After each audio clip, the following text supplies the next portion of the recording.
e eu vou apresentar o webinar do Forecast Pro aqui para vocês. Então, a ideia desse webinar é justamente falar da ferramenta, implementações e trazer casos reais. A gente tem aqui o Gabriel Almeida, representando aqui a Mary Kay, é o usuário da ferramenta Forecast Pro. Ele vai apresentar depois, no final, o depoimento dele e também trazer a jornada dele com o Forecast Pro.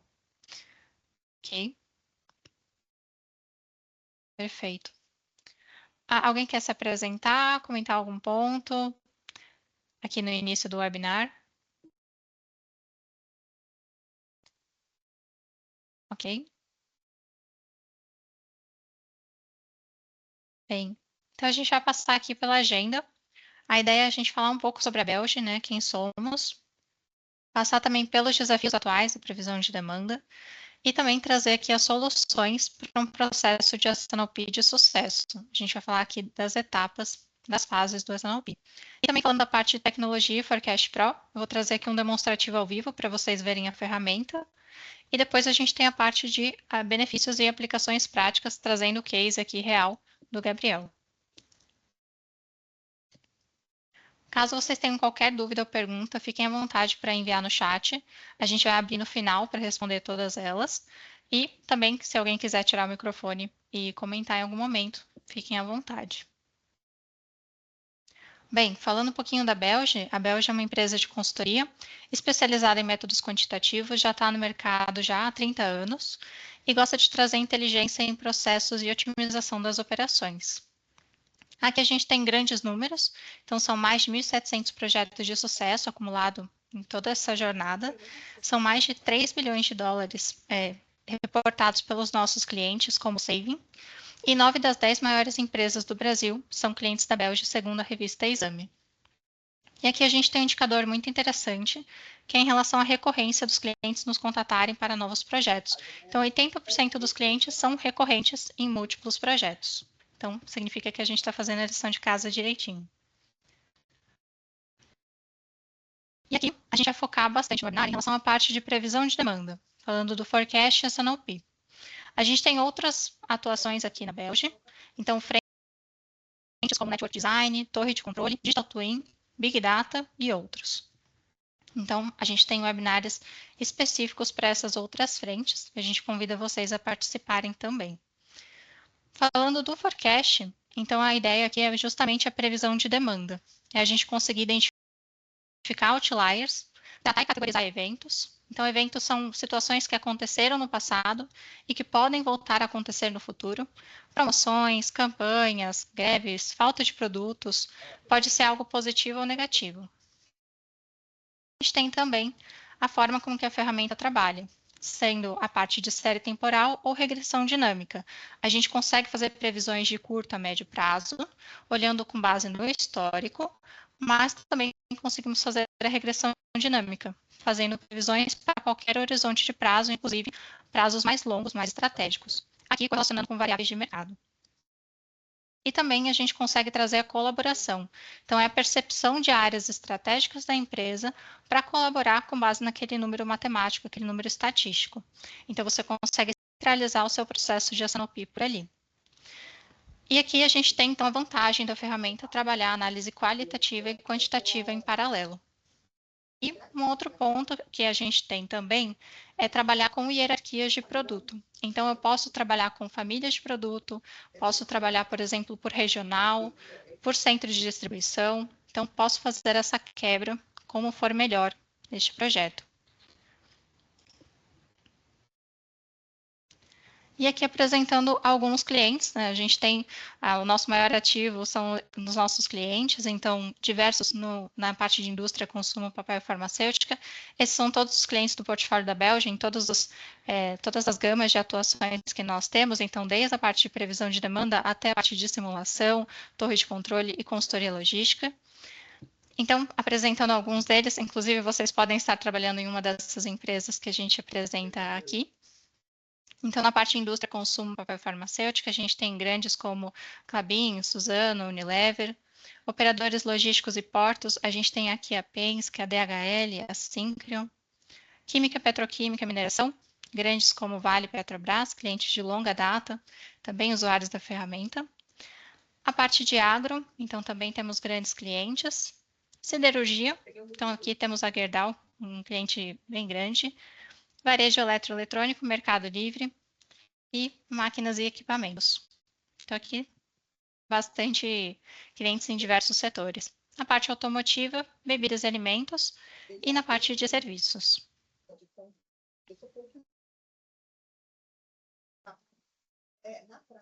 Bem, falando aqui um pouquinho sobre a parte de desafios atuais e previsão de demanda. Então, aqui a ideia seria passar para vocês algumas tendências que a gente tem notado no mercado. Então, muito se fala de IA, inteligência artificial, machine learning, por que não ter essa parte dentro da previsão de demanda? Então, a gente tem o machine learning, que ele é responsável como sendo um dos modelos matemáticos disponíveis na ferramenta para a previsão. Então, ele consegue pegar comportamentos interessantes, inclusive, dado todos os modelos disponíveis, o machine learning ele traz uns ganhos muito bons. Ele consegue entender comportamentos complexos e se adequa muito bem a eles. Então, essa já é uma novidade que a gente tem presente no software já há 2, 3 anos, e isso é muito bom, porque toda vez está sendo atualizadas as versões e complementada essa possibilidade lá dentro. A parte de integração de dados externos, como eu comentei na regressão dinâmica, a gente tem variáveis de mercado que podem influenciar, por exemplo, a sua demanda da sua empresa. Então, aqui a gente olha muito para a parte de clima, inflação, comportamento do consumidor. Então, várias variáveis, cada uma se adequa melhor a um grupo de SKU, a um grupo de produtos. A gente pode ver e verificar se existe uma correlação ou não, e existindo essa correlação, como que ela vai se comportar para os próximos períodos. Então, você já consegue ter uma previsibilidade melhor, dada essa conexão com essas variáveis. Aqui um terceiro ponto que a gente percebe é justamente a parte de planejamento conectado e colaborativo. A gente percebe que tem muitas empresas, tem várias áreas e todas elas dependem da previsão de demanda. Então, cada uma tem uma percepção estratégica diferente, objetivo distinto, mas no final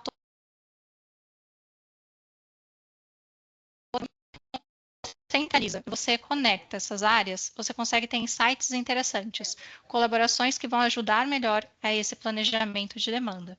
Então, esse é um ponto fundamental para ser considerado.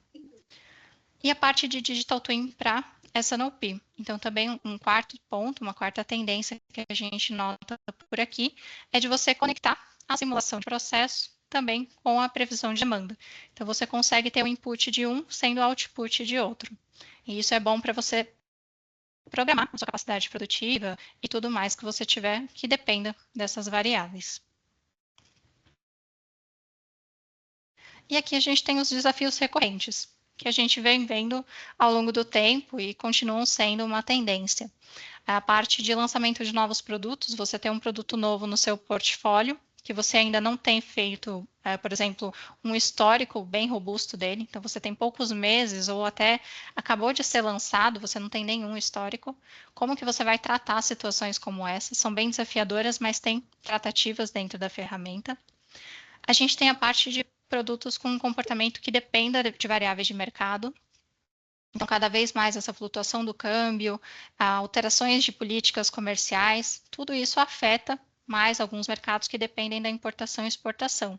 Então, você também consegue verificar o impacto que isso vai trazer para o consumo, enfim, para a venda dos seus produtos. E aqui a gente consegue ter a parte da integração das diferentes áreas que a gente já vem falando como uma tendência atual, mas também é uma tendência recorrente. A parte de promoções, ações pontuais da campanha comercial, tudo isso também é considerado e é bem utilizado aqui nesses últimos períodos que a gente vem vendo. Temos também a parte de ações de marketing, então não só a visão comercial, que tem um impacto importante nas vendas, como a ação de marketing. Uma campanha, por exemplo, pode alavancar bastante o resultado das vendas dos próximos períodos. Então, uma coisa está conectada com a outra, e isso, via colaboração, é um caminho que pode ajudar bastante. A gente tem a parte também da definição de estoque de segurança, isso para a parte da operação, da produção é muito importante, para que você evite também riscos de ruptura. Então, você consegue se programar melhor para situações como essa, para atender a sua demanda. Aqui mais alguns desafios e tendências.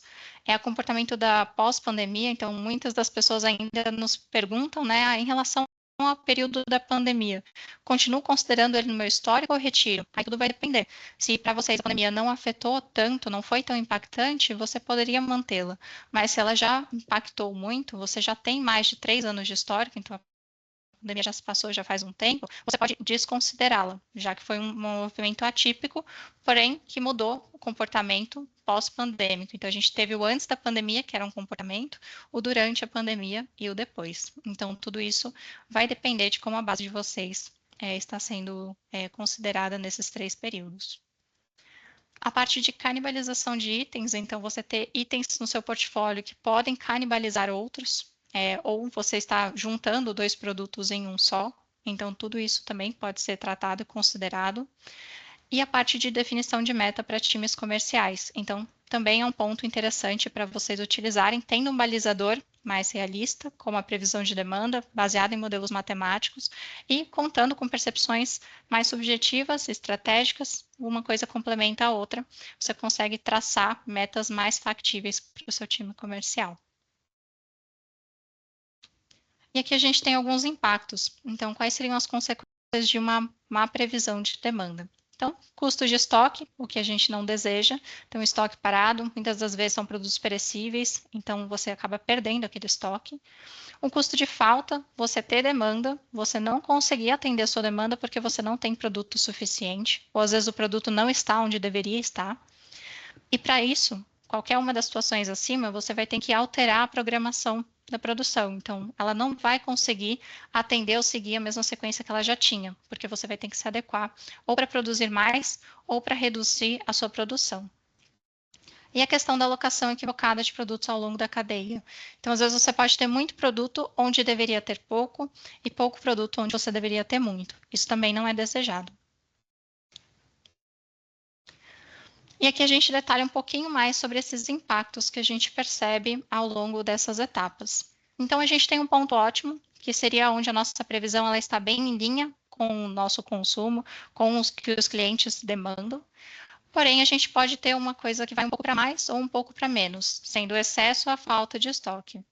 O problema, como eu comentei, de um estoque em excesso pode ser um produto parado ali, um custo de armazenamento, você não tem um local próprio, você acaba alugando esse local para armazenar esses produtos, o produto ser perecível, então você pode acabar perdendo ele, e a desvalorização dos mesmos, você pode ter feito muitos produtos para uma determinada campanha que não deu tão certo e você vai acabar perdendo ele porque a campanha ela era específica para um certo período.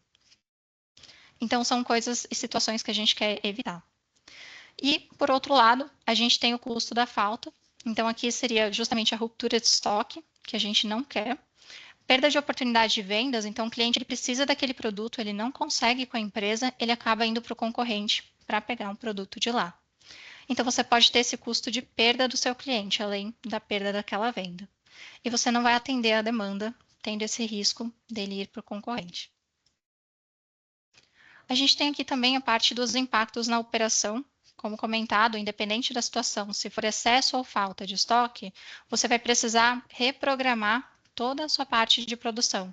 Então, ali você tinha uma programação, mas agora ela já não faz mais jus à realidade. Você vai ter que se adequar e tudo isso são custos. Você vai ter setups, você vai ter mais paradas na sua operação, então são coisas não desejadas.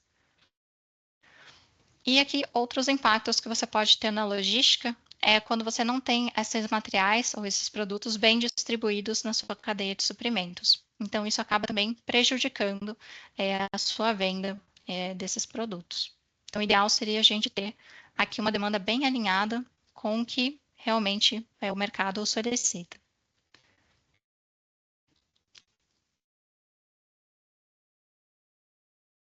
Tudo bem até aqui? Alguma dúvida, perguntas? Depois, no final, a gente vai ter um espaço só para isso, mas fiquem à vontade para ir enviando no chat. Perfeito.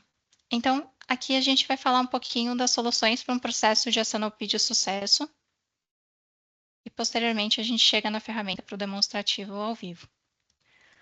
Então, quando a gente fala de um processo de S&OP, a parte de Sales and Operation Planning, a gente está falando basicamente de um processo integrado, que o objetivo principal é a gente conseguir ter um consenso entre oferta e demanda. Então, nesse processo, a gente pode ter diversas áreas participando. Aí eu vou explicar um pouquinho desse fluxo que a gente tem aqui. É um exemplo de um processo mensal. Os ciclos de S&OP, eles podem variar, cada empresa vai ter um. Geralmente costuma ser mensal, mas tem algumas que trabalham no ciclo quinzenal ou em um outro período, semanal, algo assim. Então, nesse ciclo mensal, a gente tem a primeira etapa, que é a previsão de vendas. Então, a gente tem a coleta dos dados históricos, que vão gerar as curvas estatísticas, tendência, sazonalidade, vai fazer as previsões. Feita essa primeira etapa, a gente parte para uma segunda etapa, que seria o planejamento de demanda. É para a gente verificar se a gente consegue atender a essa demanda com esse nosso planejamento. Então, a gente vai avaliar as incertezas, a gente vai avaliar também a política de atendimento, o estoque, então outras variáveis que envolvam esse quesito. Se todas estiverem em linha e ok, a gente pode partir para a etapa seguinte, que seria basicamente o planejamento de capacidade. Será que eu tenho capacidade produtiva suficiente para produzir o que eu vou vender daqui 3, 4 meses? Muitas vezes pode ser que a resposta seja não. E você tem que se antecipar ou se programar, ter um estoque reserva, um estoque de segurança maior, ou usar outra estratégia para conseguir mitigar essa situação. Mas se a sua capacidade produtiva estiver ok, então a gente pode partir para a próxima etapa, a parte de pré-SNOP ou reconciliação. Então, aqui a gente olha outros fatores, fatores financeiros ou fatores da parte de abastecimento, questões logísticas. Então, muitas das vezes, aqui pode ter algum entrave que a parte de estratégia, a parte financeira, vai falar que talvez não compense vender tanto um certo produto para uma região em prol de vender outro produto para uma outra. Então, aqui podem caber decisões nesse nível. Então, feito esse alinhamento com essa etapa, e estando tudo em ordem, é possível você seguir para a conclusão e implementação. Então, conclusão e implementação seria basicamente distribuir a previsão dos próximos meses para as áreas interessadas, com todas as restrições consideradas anteriormente e as revisões feitas. Então, é possível fazer a implementação e seguir para o próximo ciclo de S&OP, assim que fechar o primeiro. E aquele ponto que a gente havia comentado, da vantagem da gente trabalhar com dois métodos em paralelo. O método mais matemático, mais quantitativo, e o método mais qualitativo, mais subjetivo. Então, você tem, em paralelo, duas ferramentas, duas metodologias, né, diferentes, trabalhando em conjunto. Uma parte vai ter informações mais estratégicas, e uma outra parte mais matemáticas, mais estatísticas. E aqui falando um pouquinho do Machine Learning. Então, o Machine Learning, como eu comentei anteriormente, ele é um dos modelos disponíveis na ferramenta, mais um dos modelos estatísticos. Ele tem apresentado ganhos bem significativos, então muitos dos SKUs seleciona esse modelo como sendo o ideal, por motivos dele conseguir entender comportamentos complexos, então granulares ou comportamentos mais atípicos. Ele consegue se adequar bem a esses padrões. E também para produtos de baixo volume. Se eu tiver, por exemplo, um setor de reposições de peças ou reposições de itens de manutenção, você pode se enquadrar, por exemplo, em situações onde você vai ter baixo volume daquele item. Então, você consegue usar o Machine Learning para conseguir prever melhor esse tipo de comportamento. E aqui é como funcionam as coisas dentro da ferramenta. Então, basicamente, você sobe os seus dados históricos, ele vai fazer a previsão inicial e, através desses métodos quantitativos, ele escolhe o melhor método matemático. Feita essa escolha, a gente pode acrescentar informações de mercado, concorrência, novos produtos, promoções e outros eventos. A gente faz análise de dados, ajustes finos, colaborações e, por fim, a gente tem a nossa previsão final feita. Aqui a gente tem um pouquinho também da visão da hierarquia de produtos. Então, cada área vai ter o interesse de ver essa hierarquia num certo formato. Se eu estiver falando, por exemplo, com um comercial, ele vai querer saber o quanto ele vai precisar vender por regional. Então, regional vai ser o item que ele vai querer ver acima de todas as hierarquias. Mas se a gente olha para a visão de marketing, que vai fazer campanhas, ela pode querer olhar o nível de família. Então, essa visão vai mudar para esse tipo de perfil. E uma terceira visão seria a visão operacional, onde eu vou querer saber o quanto eu vou precisar produzir de cada item para programar melhor a minha produção e ter todos os setups referentes a isso incluídos. Então, eu vou querer ver o item produto ou SKU. A vantagem é que você consegue migrar facilmente de uma visão para outra e falar com cada área para que elas possam se identificar mais facilmente com essas vistas. Aí depois desse ponto eu vou mostrar para vocês na ferramenta. E a parte de eventos e outliers, então aqui a gente tem basicamente algumas situações como eventos são outliers que ocorreram no passado e podem se repetir no futuro. A gente tem aqui nesse exemplo 2 pontos fora da curva. Esses pontos nitidamente não ocorreram em nenhum momento anterior ou posterior, então são casos bem fora. Podem ter sido algum outlier, algum erro de apontamento de base, algum dado faltante, alguma questão do sistema que por algum motivo colocou um 0 a mais e aí ele foi lá e alavancou as vendas. Ou pode realmente ter sido alguma coisa que aconteceu que fez essas vendas serem surpreendentemente boas. Então, aqui a gente tem a questão de alguma campanha que deu muito certo, ou alguma promoção, ou se fosse um vale, né, um pico aqui mais baixo, a gente pode ter uma questão de greve, falta de produto, alguma situação como essa. De qualquer forma, a gente pode tratar e representar isso. Se a gente tratasse como evento, a gente pode até replicar, simular esse impacto no futuro. E aqui a gente tem a comparação dos modelos matemáticos. Então, basicamente, eu trouxe um exemplo para vocês verem, a média móvel sendo aplicada, e aqui um exemplo de um modelo como a suavização exponencial, um dos modelos estatísticos disponíveis. Percebam que aqui ela está errando em 85% só usando a média móvel, porque a média móvel é um dos modelos mais simples que existem. Ela não é tão precisa, ela não consegue capturar informações que outros modelos conseguiriam. Então, ela traz até aqui uma previsão mais flat, e não consegue se identificar muito bem com o que realmente aconteceu. Então, o modelo matemático que está em azul, ele não consegue ficar junto com aquele padrão em verde que é o nosso histórico.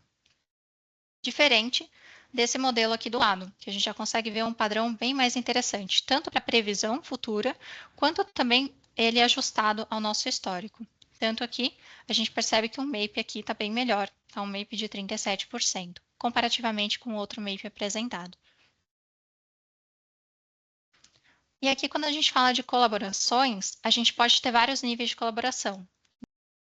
Desde o analista, que vai fazer o primeiro parecer dele, então ele vai olhar o número estatístico, vai criticar se ele concorda ou não. Se ele não concordar, ele pode revisar esse número e justificar por que dessa revisão. A gente pode ter também a visão da linha do comercial, que também vai trazer inputs, percepções como tem um novo cliente no portfólio que eu não tinha no passado. Então, o histórico por si só não vai conseguir trazer essa informação. Então, se a gente coloca essa informação por ali, ele já consegue entender o porquê. Então, tem uma base matemática e tem uma informação ali extra que é adicionada a ela. E, por fim, a gente tem o executivo, que também pode olhar e criticar esse número por alguma premissa estratégica que ele tenha.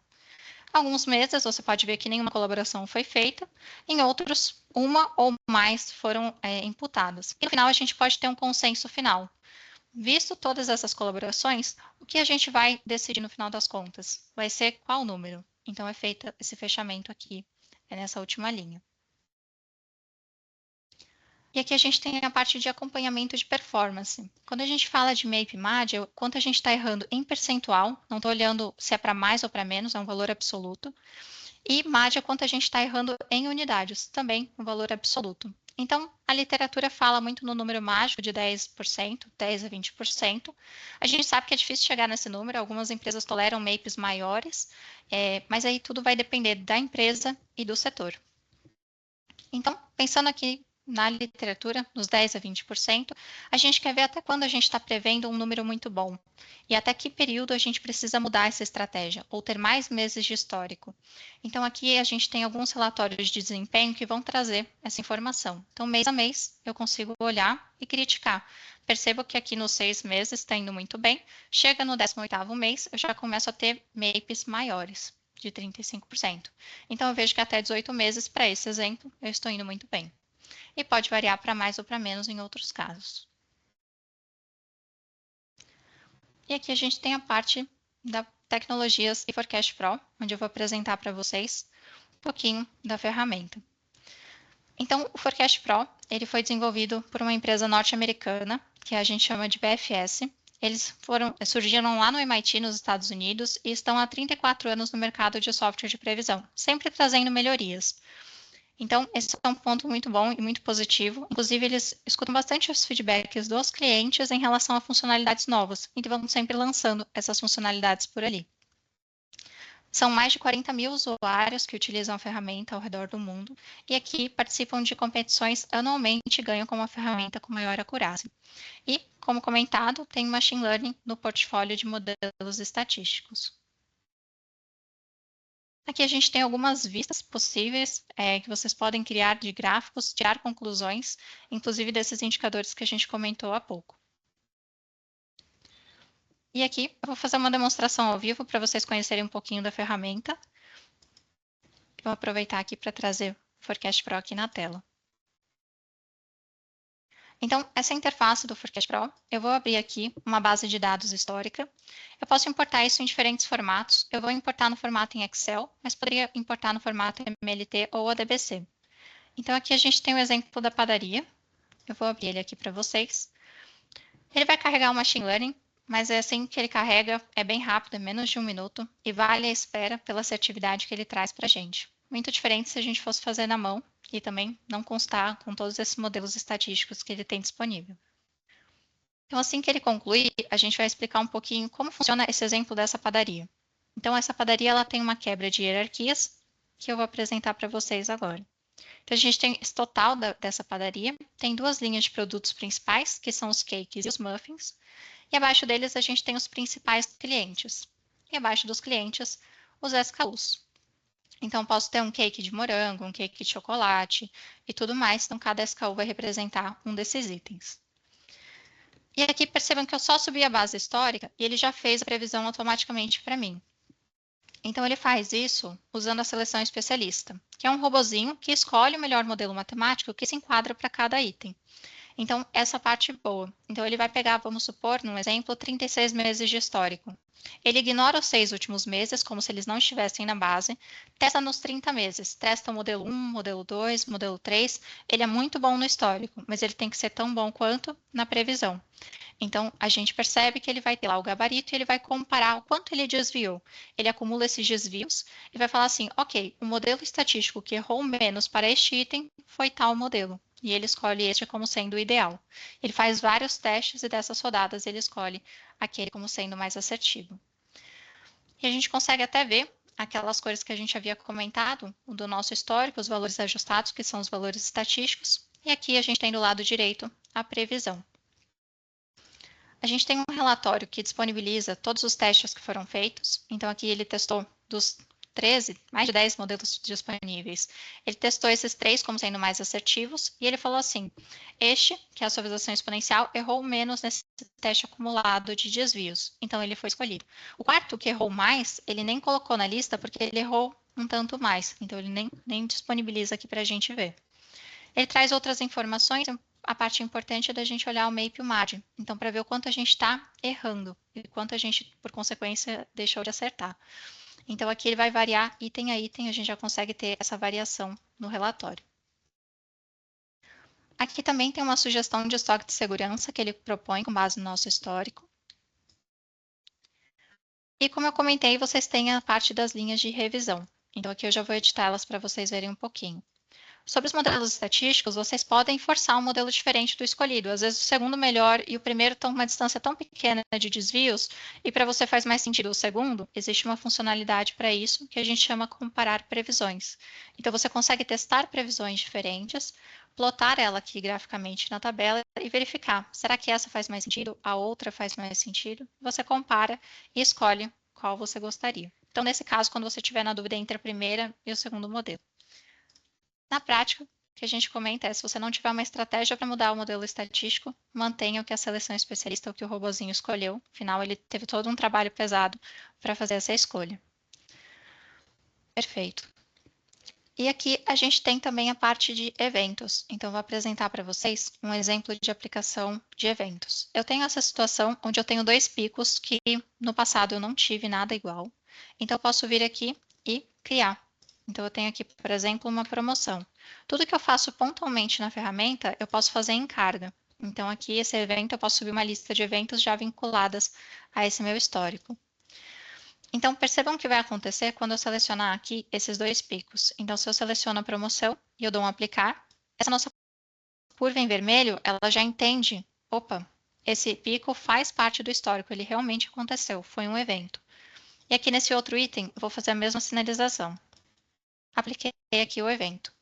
E depois eu posso escolher um mês fraco, por exemplo, um mês que eu queria simular se eu colocasse uma mesma campanha. O quanto ele vai alavancar as minhas vendas. Então, vou fazer a mesma situação. Vou colocar aqui uma promoção. Nesse mês aqui, no caso foi novembro de 23, eu vou dar um aplicar. Então, ele já replica esse comportamento. Então, a gente pode fazer isso tanto para um evento positivo quanto para um evento que não foi tão bom. Beleza. E aqui ele já sinalizou que eu fiz a alteração aqui para um evento. A gente pode fazer também as colaborações. Então, aqui eu posso editar essas linhas de revisão. Eu posso colocar aqui como um analista, como exemplificado na apresentação. Posso editar aqui como sendo comercial. E na terceira linha, eu posso colocar aqui o executivo. Então, as colaborações vão ser com base no modelo estatístico. Vamos supor que eu não concorde com o valor de 7.385. E eu vou falar que o valor vai ser de 8.000, porque eu tenho uma premissa X. Se eu fizer assim, ele já sobrepõe e entende que a partir de agora eu vou seguir com a percepção do que o analista passou. Depois, a gente consegue até comparar o realizado com o previsto com as colaborações, para ver quem acertou mais e quem desviou mais. Porque às vezes algumas áreas são mais alinhadas, né, com alguns SKUs do que outros, e o contrário para o estatístico. Então, você pode ter essas duas percepções. O estatístico é bom para algumas famílias de produtos, e a gente tem clientes novos entrando a todo momento para outros itens. Então, comercial seria estratégico. Então, essa é uma outra forma da gente avaliar. Beleza. Falamos um pouquinho dos eventos, falamos dos modelos estatísticos e a gente tem as opções de relatórios também disponíveis. Então, são vários relatórios aqui presentes. Então, desses relatórios, vocês podem também converter as unidades, habilitar mais opções. Então, gostaria de verificar algum cruzamento de informações, como o MAPE, o MAD, quero subir o estoque de segurança. Então, você pode fazer isso por aqui, nesses relatórios, e até criar o seu próprio relatório, comparando alguma informação com outra. Acho que o Alex tem uma pergunta. Aline, bom dia, tudo bem? Bom dia, tudo bom? A gente já teve a oportunidade de conversar algumas vezes, faço parte da MRS, estou com alguns outros representantes da empresa aqui também, Marcela e o Igor estão comigo. Eu só fiquei com uma dúvida nesse aspecto que você acaba de apresentar sobre as previsões colaborativas. Perfeito. Ao colocar a informação do analista, ele automaticamente sobrepôs a opção estatística.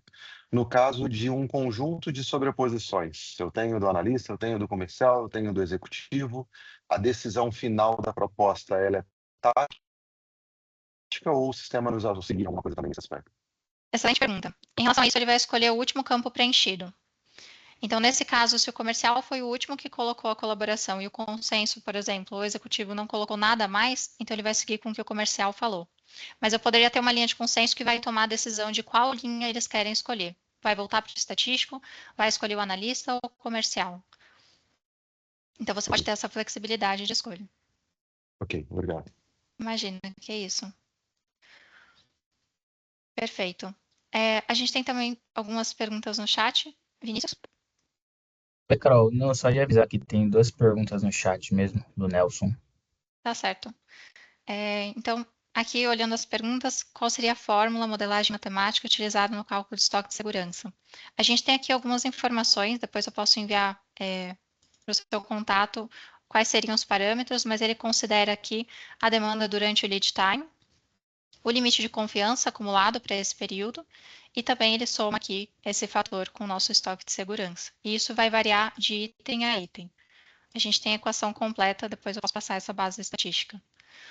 E tem uma segunda pergunta, que é em relação a qual a melhor estratégia para gerar previsões de itens que possuem históricos com períodos de zero demanda.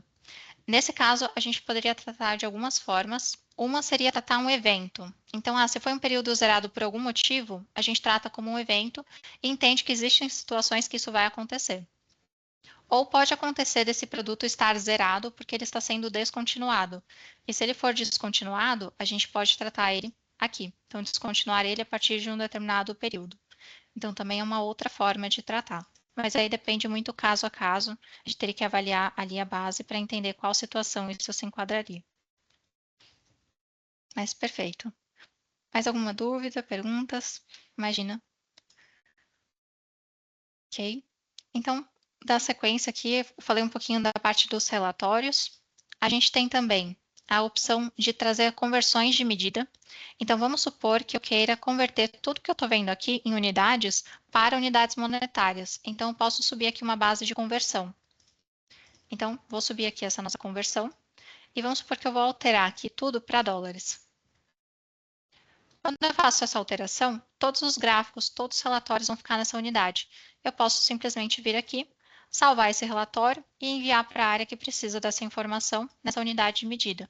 Ou, inclusive, eu posso fazer alguma colaboração nessa unidade diferente. Vamos supor que para o meu financeiro eles precisam olhar em unidades monetárias, eles não olham em unidades SKU. Então, eles vão chegar aqui, vão olhar esse número e vão falar, não, 104 mil dólares? Não, na verdade vão ser 200 mil dólares. O quanto isso representa em SKU? Então, se a gente der o aceitar, e eu voltar ali para a nossa unidade padrão, ele já vai trazer para a gente essa conversão ali automática. Então, a gente consegue falar com diferentes áreas, em diferentes idiomas, vão trazer assim, e ao mesmo tempo estar todos alinhados ali nessa premissa. Então, aqui ele já converteu, falando que vão ser 17 mil unidades. Alex? Mais uma dúvida em relação a esse aspecto de conversão de unidade de medida. A gente tem um grupo bastante multidisciplinar no aspecto de previsão de demanda. E, em contrapartida a isso, a gente tem uma série de informações bastante sensíveis no aspecto de margem específica de alguns volumes. Eu posso Ok. ter esse fator de conversão imputada, mas ele ter travas em sistemas para que eu tenha referência dos valores, mas não a margem específica de cada um dos SKUs? Você pode criar projetos diferentes e colocar senha neles. Então, você pode criar o que a gente chama de projetos filhos e projeto pai. Se isso te atender, seria uma forma de você restringir o que cada um pode visualizar. Entendi. Não sei Ok. se isso resolveria, mas é uma forma de você tratar. Eu vou até mostrar aqui a parte de projetos filhos. Então, aqui, quando eu crio um projeto filho, eu seleciono quais itens eu quero criar para esse projeto em específico. Eu crio, e aí, na prática, ele só vai mostrar esses itens para aquela pessoa. E aí, você ainda consegue colocar uma senha para ela acessar esse projeto. Então, não é qualquer um que teria acesso a todos os projetos. Ok, perfeito. Boa. Aqui a gente vai passar, então, também, vou só dar um cancelar que ele estava criando aqui o projeto filho. Beleza. Então, falei um pouquinho aqui das conversões. Tem a parte de mudança de hierarquia. Então, como eu comentei com vocês, a gente tem a padaria, tem as duas linhas de produto, tem os clientes e tem o SKU. Vamos supor que eu queria inverter essa ordem. Eu quero colocar o cliente acima da categoria, porque por algum motivo o meu comercial gostaria de ver nessa visão. Então, a partir de agora, eu tenho o compilado total do cliente. Então, é uma outra forma de vocês visualizarem, uma outra forma de se tratar essa hierarquia aqui dentro. E abaixo a gente vai ter os cakes e muffins e os SKUs. Vou voltar aqui para a nossa unidade padrão, nossa hierarquia padrão. E também um outro ponto que o pessoal geralmente costuma perguntar é quanto de histórico é suficiente ou é importante a gente ter? Aí tudo vai ser a resposta depende, não tem um número mágico. A literatura costuma falar dos 3 anos. Por quê? 3 anos você já consegue perceber se você teve um pico em dezembro, se foi uma coincidência ou se realmente é um padrão de você ter um pico em dezembro. Então, no primeiro ano, você não tem certeza. No segundo ano, você tem uma base, mas no terceiro ano, você desempata isso. Porém, você pode ter mais ou menos que esses históricos. O ideal aqui, pelo menos 3 anos seria o ideal.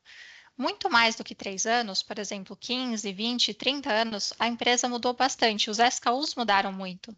Então, muitas das vezes, um histórico tão antigo é tão ruim quanto um histórico muito novo. Então, é importante levar isso em consideração. Na ferramenta, vocês conseguem simular. Sobe o seu histórico completo e testa por aqui. Então, vamos reduzir 1 ano, vamos reduzir 2 anos. Quanto que isso vai trazer aqui de impactos? Então, você já consegue ver, opa, eu já acertei, o MAPE está bem melhor, está lá em 10, 20%. Então, realmente, o ideal seria 3 anos, 4 anos, 5 anos. Dependendo de cada caso, você pode avaliar por aqui. Beleza. Aqui a gente falou, então, bastante, né, de algumas funções. Se eu fosse ficar aqui, eu ia ficar o dia inteiro falando.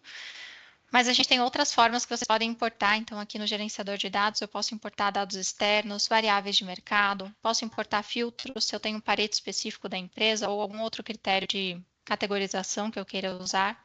Posso importar as revisões, não preciso fazer revisão no quadradinho como eu fiz aqui, posso fazer tudo em carga também. Posso importar os eventos, enfim, várias informações que vocês podem trazer por aqui. Agora eu vou voltar um pouquinho para a parte da nossa apresentação, onde a gente traz um compilado dos principais ganhos. Então, vocês têm o robozinho, que é a seleção especialista, vocês conseguem tratar outliers, corrigi-los, inclusive filtrar por Pareto, a categorização de eventos, então se é uma promoção, se é uma ruptura, se é um lockdown, lançamento de novos produtos que vocês conseguem tratar, ter a redução dos seus níveis de estoque, um planejamento de curto prazo, inclusive a centralização desse processo de S&OP, conectando as principais áreas estratégicas da sua empresa. Então, tudo isso via colaboração. E dá para fazer um planejamento de longo prazo. Tem uma coisa que eu queria mostrar na ferramenta, é que vocês conseguem olhar aqui, por exemplo, o intervalo de previsão. Então, eu estou prevendo no cenário otimista a linha central, no cenário mais otimista, mais realista da central, mais otimista na linha superior e mais pessimista na linha inferior. Então, a gente consegue também mexer nesses ranges, nesses percentuais. Então, também é uma outra forma de vocês tratarem isso. E aqui você pode fazer projeções de crescimento para a sua empresa e fazer a parte da regressão dinâmica, avaliando ali a correlação com variáveis de mercado. Bem, aqui eu vou passar a palavra para o Gabriel Almeida aqui representando a Mary Kay, usuário da ferramenta. Ele vai apresentar um pouquinho para vocês a parte da percepção dele como usuário do software e eu deixo ele conduzir aqui a reunião. Gabriel, qualquer coisa, se for passar os slides, você me avisa, eu vou passando para você. Bom, obrigado, Carol. Obrigado pelo convite também. Acho que é legal começar me apresentando. Então, meu nome é Gabriel, eu tenho 27 anos, eu estou na Mary Kay há um pouco mais de um ano. Então, eu acho que o nosso caso aqui na Mary Kay é super interessante para a gente trazer como exemplo, principalmente porque a gente veio... A Mary Kay em si, ela trocou de software, então ela tinha um software estatístico anterior, agora a gente trocou junto com a Belge para o Forecast Pro.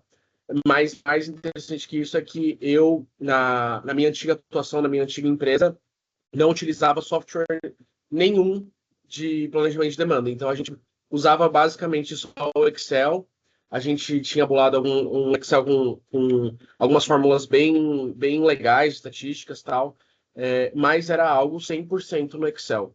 Então, eu entro na Mary Kay durante esse processo de transição entre o software antigo para o Forecast Pro. Logo que eu entrei, um pouquinho depois, a gente fez a contratação da Belge para dar esse suporte para a gente. Então, eu acho que é legal a gente trazer toda essa movimentação que a gente teve, os passos que a gente tomou, e até compartilhar um pouco da nossa experiência com todo mundo aqui na reunião. Pode passar, por favor, Carol. Então, dando um contexto geral sobre como funciona planejamento de demanda na Mary Kay, e é até legal para vocês entenderem a complexidade, como isso pode adaptar para cada negócio de cada uma das empresas. Então, a Mary Kay é uma empresa multinacional com uma sede diretamente em Dallas, nos Estados Unidos. E aí, nossa equipe de planejamento de demanda é composta por 2 planejadores de demanda, né, 2 demand planners. Eu sou o demand planner sênior da área e aí a gente reporta diretamente para uma gerente regional que fica na Colômbia e que também reporta direto para Dallas, nos Estados Unidos. Então, basicamente, o planejamento de demanda da Mary Kay Brasil, ela é feita por 2 pessoas, quando a gente fala na parte estatística de números, e é até legal para vocês terem uma profundidade do que é o nosso dia a dia, como foi complexo e como a gente teve o suporte durante toda a implementação dessa ferramenta. Então, a gente está reportando diretamente para uma gerente regional, acima dela já tem a diretora global de planejamento de demanda, e em cima dela, superior a ela, já tem o nosso vice-presidente global. Então, é interessante porque quando a Mary Kay passa a responder globalmente, porque anteriormente a gente tinha uma estrutura um pouco mais local, a gente contata o nosso time regional e nosso time global e diversas outras matrizes da Mary Kay Brasil, diversas outros países utilizavam o Forecast Pro. Então, a gente tem outros países que acabaram até incentivando e ajudando a gente nessa transição por já possuírem, já terem experiência com o Forecast Pro. Então, era quase um software padrão para toda a companhia e só o Brasil não estava utilizando. Pode passar, por favor, Carol. Então, trazendo um pouco mais para vocês entenderem o nosso modelo de planejamento, então, a Marquei Brasil tem 3 CDs e um hub logístico, né, o que a gente chama de cross-dock. A gente tem um CD em São Paulo, um em Minas Gerais e um no Pernambuco. O cross-dock fica na Bahia. Nós temos 80% do nosso portfólio local, então, nós temos parceiros aqui do Brasil que fazem toda a manufatura do item, porém, boa parte da nossa matéria-prima é importada. Alguns itens a gente conseguiu nacionalizar, mas como o nosso controle de qualidade é global, a maioria da nossa matéria-prima é global, então é importada. Então, para fins de lead time, é bastante lead time, é um lead time até alto. E aí a gente tem 20% do nosso portfólio importado, então já importando o produto final, o produto acabado. Então a gente tem esse share, esse mix, mas que muitas vezes o nosso produto acabado importado acaba tendo um lead time até menor do que o produto local. E aí a gente cuida mais ou menos, aqui eu estou sendo bem genérico, tá? Mas são mais ou menos 520 SKUs, e aí esses SKUs são separados em 3 categorias: maquiagem, cuidados com a pele e fragrâncias. Então, maquiagem sendo o nosso core, né? Nosso core business, a gente tem a base mais vendida do Brasil, então nós temos uma gama de cores muito alta, número de SKUs muito alto para cada tipo de produto. Então, nós temos a base, por exemplo, TimeWise 3D, mas nós temos a base bege, bege 1, bege 2, bege 3, bege 4. Então, nós temos para diversos tons de pele. Então, isso faz com que nosso portfólio seja bem extenso em questão de SKUs. E a gente tem ainda, e também fazemos um planejamento de demanda para 115 produtos de seção 2, que a gente chama, que são produtos de suporte para venda. Então, bolsa para consultora, algum tipo de incentivo para ela. Então, colar, berlock, a revistinha que a Mary Kay tem, isso é um SKU que nós temos que fazer no controle e planejamento de demanda até um pouco mais de perto do que outros, porque acabou a revista de agosto, ou a consultora pega a revista do mês seguinte, ou a gente tem que mandar fazer mais. E se não faz mais, tem que mandar destruir se acaba sobrando. Então, é um controle de volume que a gente tem que fazer bem de perto. Pode passar, Carol, por favor. E aí eu vou tentar ser bem simples aqui no nosso case. Então, nós tivemos a contratação do Forecast Pro, então, início de treinamento, toda a conversa que nós tivemos com a Belge em agosto de 2024. E aí nós separamos internamente o processo para fazer em torno de 4 fases. As fases acabam se misturando, mas a ideia era finalizar toda a implementação até janeiro de 2025. E aí é óbvio que a gente está falando que uma empresa com um faturamento bem alto, como nós temos, um número de SKUs alto, com um impacto muito grande na cadeia, caso a gente tenha algum problema em planejamento de demanda, acho que a Carol explicou um pouquinho melhor, a gente teve que tomar muito cuidado durante essa transição, entender a fundo diferenças no software antigo do software atual. Nós temos muitos casos de canibalização. Então, por exemplo, se a gente tem uma promoção em batom, como isso vai afetar o brilho labial? Então, nós trabalhamos muito com canibalização. É um dos nossos principais cores de atuação no dia a dia. Então, a gente teve que tomar muito cuidado durante a implementação de todo esse processo. Então, nós tivemos a fase 1 iniciando em setembro de 24, e aí a fase 1, basicamente, ela consistia em limpar a nossa base de vendas SKU. Então, a gente tinha uma base de vendas desde 2009, e aí já começaram os testes. 2009 faz sentido, não faz sentido? Atrapalha mais ou ajuda mais essa base tão longa? Então, a gente teve que ir fazendo testes com essa base de vendas. Base de eventos, mesma coisa.